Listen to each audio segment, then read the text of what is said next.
dans la douleur, mais une victoire pour l'équipe de France face au Brésil. Quelle fait du bien cette victoire pour les Bleus à Boston. Bonsoir Elias, on se retrouve pour débriefer ce match de l'équipe de France, le retour de l'équipe de France après des mois sans compétition pour les Bleus, un avant-goût de la Coupe du Monde, des matchs aux États-Unis. On va aussi parler de Arthur Fils qui est en demi-finale du Master 1000 de Miami, qui a sorti un match extraordinaire contre Tommy Paul hier soir avec une remontada légendaire dans le tie-break. Donc voilà, bonsoir Elias. On va parler du match de l'équipe de France d'Arthur Fils. Mais déjà, on a eu chaud parce que après l'exclusion d'Upamecano, on pensait que c'était fini pour les Bleus. Ouais, exactement. Cette exclusion qui arrive sur un énorme temps fort brésilien au retour, euh, au retour des vestiaires et oui, oui, cette faute qui est plutôt logique, j'ai envie de te dire, hein, même si la décision est quand même assez lourde et sévère. Il y a faute, il peut être considéré comme le dernier défenseur. Il y aura forcément une discussion là-dessus, bien évidemment, je pense. Mais en tout cas, nous, je pense qu'on va plus s'attarder sur le jeu. Oui, après cette exclusion, on pensait que la France allait être dans le dur. Mais si on revient sur la première période, moi, je l'ai trouvée extrêmement convaincante, avec quand même des combinaisons. On sent que les joueurs se recherchent, aiment jouer entre eux, aiment combiner entre eux. Et ça s'est vu dans ce match. Malheureusement, en première période, ça n'a pas été ponctué par de nombreuses frappes. Euh, et derrière, on a réussi à conclure sur une attaque rapide tranchante et le Kicks qui inscrit son 57e but en sélection, qui se rapproche du record d'Olivier Giroud sur une magnifique récupération de Tchouaméni, une passe laser de Dembélé. Voilà, un match dans le dur après le carton rouge parce que les Brésiliens sont revenus le couteau entre les dents. Ils avaient envie de prouver à leur public qui était venu nombreux dans le stade que voilà, ils pouvaient faire beaucoup mieux qu'en première période, parce qu'en première période, je les ai trouvés vraiment apathiques, le Brésil. Certes, ils ont eu quelques situations, mais globalement, c'était vraiment pas bon. Donc ouais, le Brésil qui ne réussit pas à aller chercher cette égalisation qui mérite en soi. Pour le coup, je sais pas ce que tu en penses, mais pour moi, il mérite d'égaliser, même si la France était réduite à 10 contre 11, ce qui peut expliquer aussi pourquoi elle s'est faite autant dominer. Écoute, je sais pas si on peut dire qu'elle mérite d'égaliser parce que je pense que les Bleus étaient supérieurs quand on voit les 60 premières minutes à 11 contre 11. Mais sinon, je pense qu'il y a un certain nombre d'enseignements à tirer de cette rencontre, notamment pour les Bleus. Le côté positif de cette rencontre, je pense quand même que c'est la combinaison offensive entre les différents joueurs. On sent que Michael Olise est un peu le chef d'orchestre de tout ce qui se passe devant. Il lance très très bien Ekitike sur le deuxième but.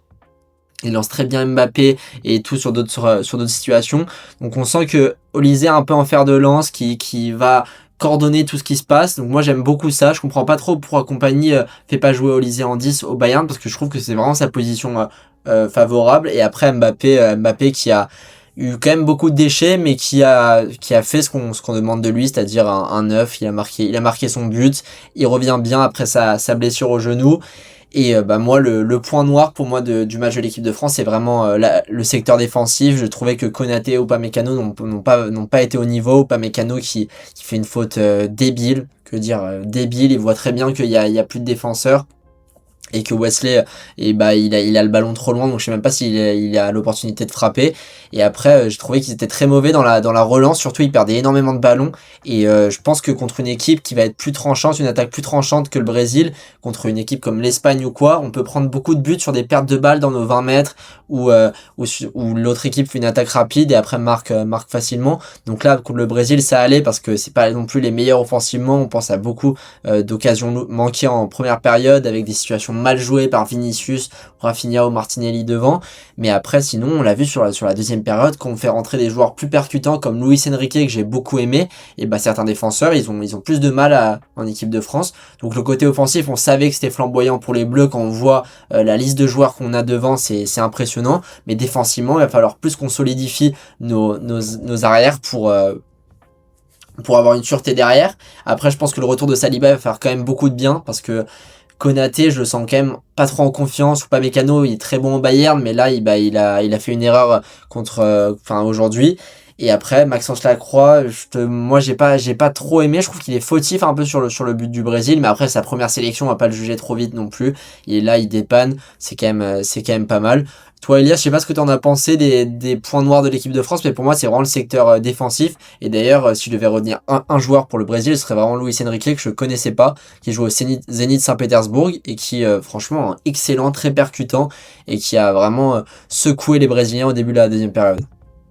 Ouais, exactement. Moi, au moment du changement, il interpelle parce qu'il remplace quand même Rafinha qui est quand même un des leaders de cette équipe avec Vini Junior et ce Luis Enrique qui a fait vivre un enfer. Hein, j'ai envie de le dire, il a fait vivre un enfer à Théo Hernandez. Théo Hernandez, il a mangé la poussière plusieurs fois lors de 1 contre 1 et c'est de lui d'où est venue la flamme. Il est passeur décisif sur le but, donc c'est pas anodin. Il est quand même récompensé de ses efforts.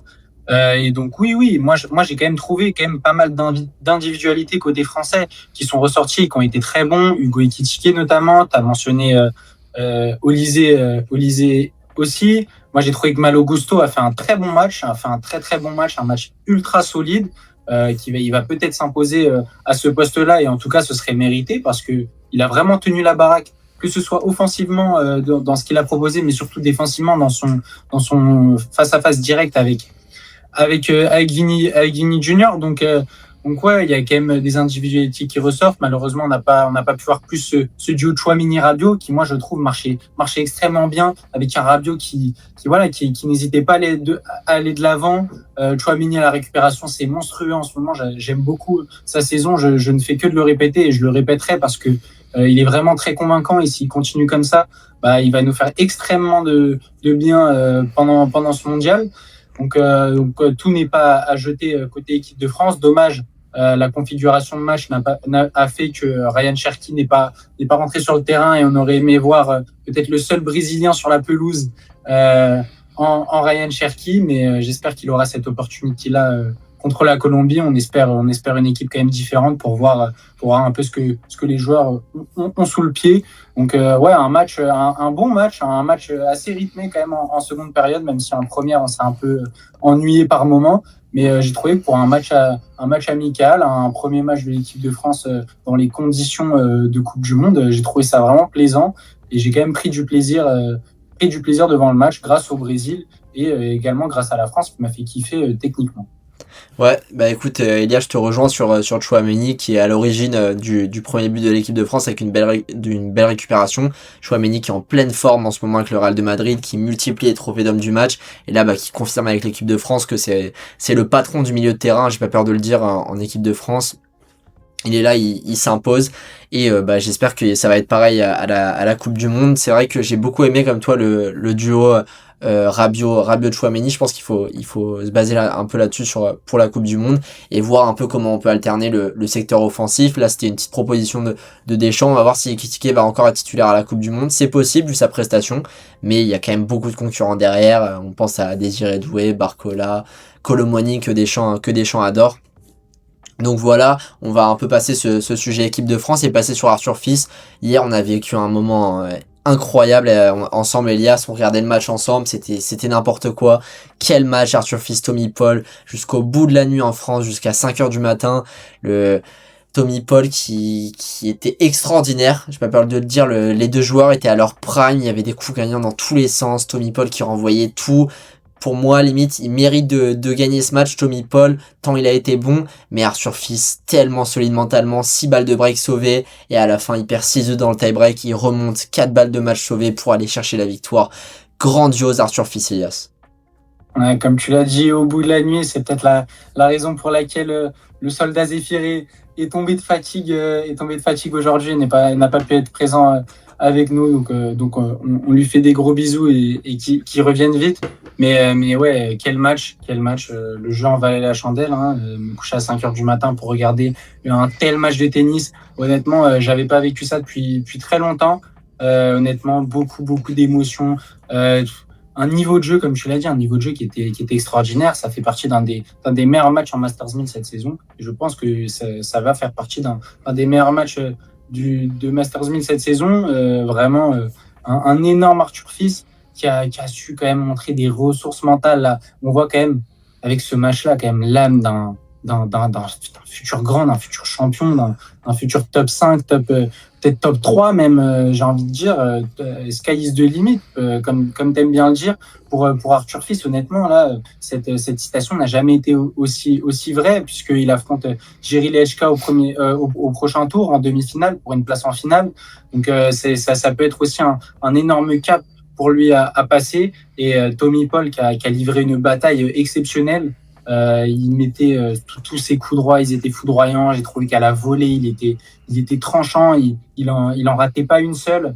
Et c'est qu'à la fin, comme un symbole où il tremble un peu plus, où il donne un peu plus. Et Arthur Fils qui vient sauver ses 4 balles de match consécutives, mener 6-2 dans le tie-break. Donc c'est tout simplement énorme ce que réalise le Français. Il nous fait kiffer. Il récidive aux États-Unis avec ce Sunshine Double qu'il adore. On voit que c'est un tournoi vraiment qu'il affectionne énormément.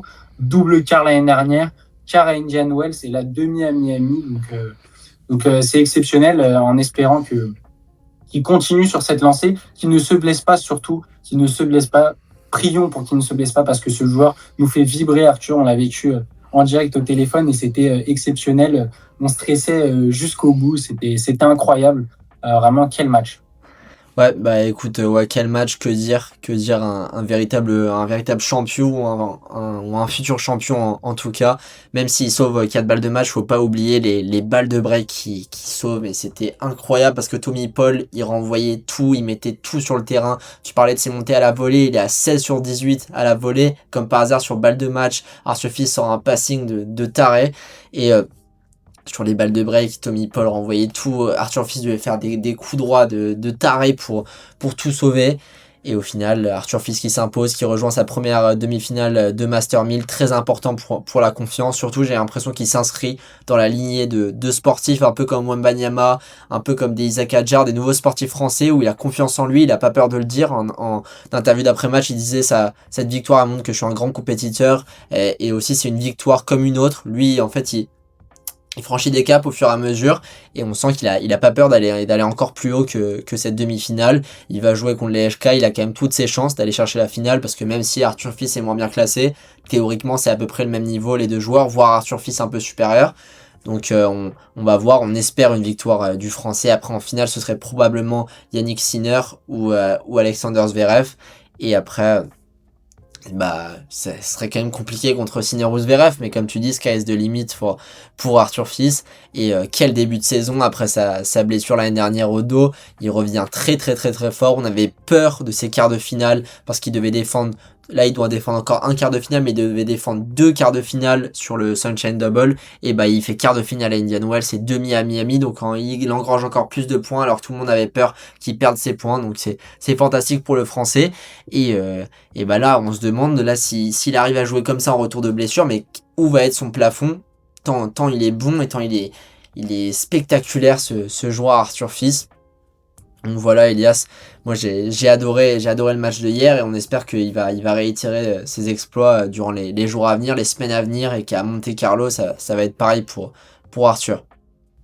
Bah oui, et puis on espère que le match ne sera pas trop tard contre Jiří Lečka, comme ça on pourra en profiter un maximum sans être exténué le lendemain, mais en tout cas. Bah écoute, ils l'ont programmé à 15h, donc normalement, enfin à 15h heure de New York, donc à peu près à 20h heure française, donc ça va, c'est en première rotation. Ah, c'est excellent dans ce cas-là. Les conditions seront pas les mêmes que sur son quart de finale face à Tommy Paul, mais on sait que physiquement, voilà, il a l'air d'être très bien préparé. On voit aussi la synergie avec son clan, avec sa team. On les a vus extrêmement solidaires. On l'a vu s'encourager énormément. Je pense qu'il a une énorme croyance en lui. Il y croit. Il croit qu'il peut devenir un des meilleurs. Et honnêtement, tu l'as dit, Victor Wembanyama, Léon Marchand, Isaac Hadjar, tous ces Français-là, font avancer le sport en France. Et c'est ultra important de aussi changer les mentalités, parce qu'un Français qui affiche ses ambitions, c'était pas forcément bien vu. Et là, moi, je ne peux que l'encourager à afficher ses ambitions, parce que c'est aussi un vecteur de confiance, et c'est comme ça qu'il va atteindre le plus haut niveau du tennis mondial, et pourquoi pas rivaliser avec Sin Karaz. Donc on l'attend avec impatience, Jiří Lečka. il l'a battu il y a quelques semaines, 6-3, 6-3, il me semble, en tout cas en 2-7 secs. Donc ça n'a pas fait un pli. On rappelle que les deux n'ont pas perdu n'ont pas été breakés une seule fois, il me semble, dans le tournoi. J'ai vu cette stat passer, c'est assez dingue.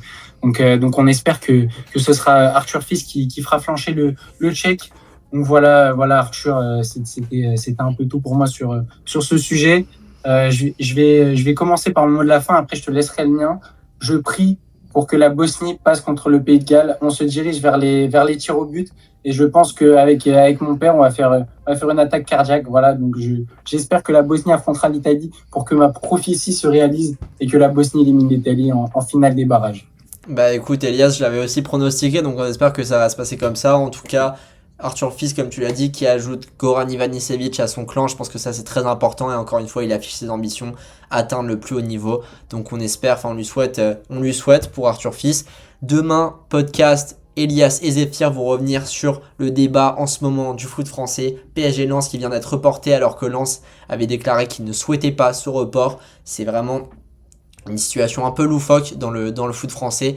Ils en parleront ensemble, Zéphyr, supporter de Lens, Elias, supporter du PSG. Ils défendront leurs intérêts chacun de leur côté et ça va être très sympa à regarder. Donc à demain et on se retrouve encore une fois pour d'autres débriefs et d'actualités sportives. Merci Elias. À demain.